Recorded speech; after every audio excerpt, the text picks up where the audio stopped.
ഉമ്മാന് പകരം കൊടുക്കാൻ എന്റെ കയ്യിൽ എന്താണുള്ളത്? ഉമ്മ നൽകിയ അമ്മിഞ്ഞ പാലിന് പകരം കൊടുക്കാൻ എന്റെ കയ്യിൽ സാലറീസുകളില്ല, എന്റെ കയ്യിൽ കറൻസികളുടെ ശേഖരമില്ല.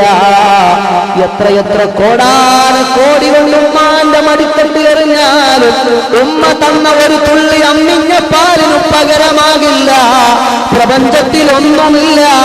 ഉമ്മ നൽകിയ ചുംബനങ്ങൾക്ക്, വാപ്പ നൽകിയ കരുതല സ്പർശങ്ങൾക്ക് പകരം കൊടുക്കാൻ ആധുനിക ലോകത്തിൽ കുന്ത്രാണ്ടവും കണ്ടുപിടിച്ചിട്ടില്ല.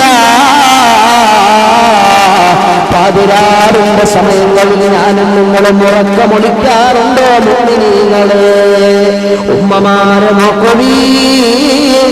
ഞാൻ എന്റെ കുഞ്ഞുനാളിൽ പാതിരാത്രിയുടെ ഏതോ യാമത്തിൽ ഉണർന്ന് കരഞ്ഞപ്പോൾ എന്റെ കരളിന്റെ കരളായ ഉമ്മ എന്നെ വാരിയെടുത്ത് ഉറക്കമൊളിച്ച് പാതിരാത്രി മുഴുവനും താരാട്ട് പാടി എന്നെ ഉറക്കില്ലയോ? ഈ താരാട്ട് പാട്ടിനേക്കാൾ മധുരമായൊരു പാട്ട് ഞാനോ നിങ്ങളോ കേട്ടിട്ടുണ്ടോ? ഉമ്മ തന്ന അമ്മിഞ്ഞ പാലിന്റെ മധുരത്തെ പോലെ മധുരമുള്ളൊരു പാനീയം ഞാനും നിങ്ങളും കുടിച്ചിട്ടുണ്ടോ? അതിനുമ്മാക്ക് പകരം കൊടുക്കാൻ എന്റെ കയ്യിലെന്താണ്? ആ ഉമ്മാക്ക് തിരിച്ചു കൊടുക്കാൻ എന്റെ കയ്യിലെന്താണ്? ആരംഭപ്പൂവായ ഹബീബ് പറഞ്ഞത് കണ്ടോ? മുതലാളിയാകട്ടെ, പ്രമാണിയാകട്ടെ, പൗരപ്രമുഖനാകട്ടെ, പ്രൈം മിനിസ്റ്ററാകട്ടെ, രാഷ്ട്രീയ മേലാളനാകട്ടെ, പ്രസംഗിക്കുന്ന മുസ്ലിയാരാകട്ടെ, ഏത് വലിയ വലിയ വലിയ ആളായാലും എടാ, നിനക്ക് സ്വർഗം എവിടെയാണെന്നറിയുമോ? നിനക്ക് സുവനം എവിടെയാണെന്നറിയുമോ? അൽ ജന്നത്തു തഹ്ത ഖദാമിൽ ഉമ്മഹാത്ത്. ഉമ്മാന്റെ കാൽപാദത്തിന് ചുവട്ടിലാണ്, വാപ്പാന്റെ കാൽപാദത്തിന് ചുവട്ടിലാണ് എനിക്ക് സ്വർഗമുള്ളത്. ആ ഉമ്മാന്റെ തൃപ്തി വാങ്ങിയാണ് ഞാൻ സ്വർഗത്തിൽ പോകേണ്ടത്.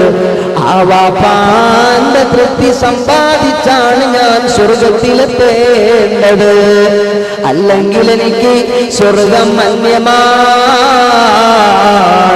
അല്ലെങ്കിൽ എനിക്ക് നരകമാണ്. ഉമ്മാന്റെ തൃപ്തിയിലാണ് അല്ലാഹുവിന്റെ തൃപ്തിയുള്ളത്.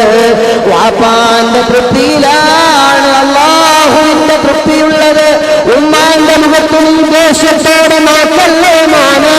ഉമ്മാന്റെ മുഖത്തെങ്ങാനും നീ ദേഷ്യത്തോടെ നോക്കിയാൽ, വാപ്പാന്റെ മുഖത്തെങ്ങാനും നീ ദേഷ്യത്തോടെ നോക്കിയാൽ, അല്ലാഹുവിന്റെ കോപത്തോടെയുള്ള നോട്ടമാണ് നിന്നെ എതിരേൽക്കുക.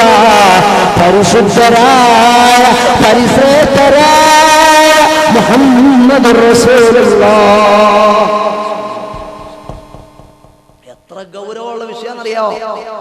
എത്ര നിസ്കരിച്ചിട്ടും കാര്യമില്ല, എത്ര നോമ്പെടുത്തിട്ടും കാര്യമില്ല, എന്തൊക്കെ സൽക്കർമ്മം ചെയ്തിട്ടും കാര്യമില്ല. വാപ്പാന്റെ തൃപ്തി വേണം രക്ഷപ്പെടാൻ, ഉമ്മാന്റെ സംതൃപ്തി വേണം രക്ഷപ്പെടാൻ.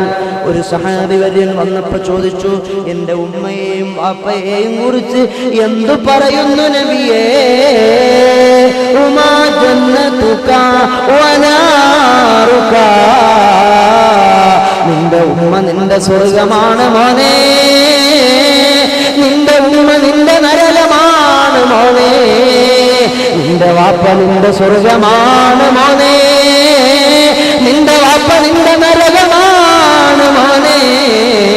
മുഹമ്മദ് റസൂലുള്ളാഹ്. ജീവിച്ചിരിക്കുന്ന വാപ്പാക്ക് സല്ലല്ലാഹു അലൈഹി വസല്ലം, ജീവിച്ചിരിക്കുന്ന വാപ്പാക്ക് സംതൃപ്തി മേടിച്ച് അവരെ തൃപ്തിപ്പെടുത്തി നമുക്ക് സ്വർഗം നേടാം. അവരെ അസംതൃപ്തരാക്കി, അവരെ ദേഷ്യപ്പെടുത്തിയിട്ട് നമുക്ക് നരകവും നേടാം. അതാണ് ഉമാ ജന്നതുക വനാറുക. ജീവിച്ചിരിക്കുന്ന ഉമ്മാന്റെ പൊരുത്തം മേടിച്ചാൽ നമുക്ക് സ്വർഗത്തിൽ പോകാം. ജീവിച്ചിരിക്കുന്ന ഉമ്മാന്റെ തൃപ്തി മേടിച്ചാൽ നമുക്ക് നരകത്തിലും പോകാം. ഞാൻ ഹാജിയാരാ, ഞാൻ മുസ്ലിയാരാ, ഞാൻ നാട്ടിലെ സാമൂഹിക ക്ഷേമ പ്രവർത്തനങ്ങളുടെ നെടുനായകത്വം വഹിക്കുന്നയാളാ, അതല്ലെങ്കിൽ ഞാൻ വലിയ സാമൂഹിക നേതാവാ. അള്ളാന്റെ കോടതിയിൽ എന്നെയും നിങ്ങളെയും അള്ള സ്വീകരിക്കണമെങ്കിൽ ഉമ്മാന്റെ തൃപ്തി അത് മസ്റ്റാണ്, വാപ്പാന്റെ സംതൃപ്തി അത് നിർബന്ധമാണ്. ഇത് ഇസ്ലാമാണ്. എത്ര വളരെ സുന്ദരമാണ് നോക്ക്. അല്ലാഹു അക്ബർ. ഞാൻ നിസ്കരിച്ചോണ്ടിരിക്കുക.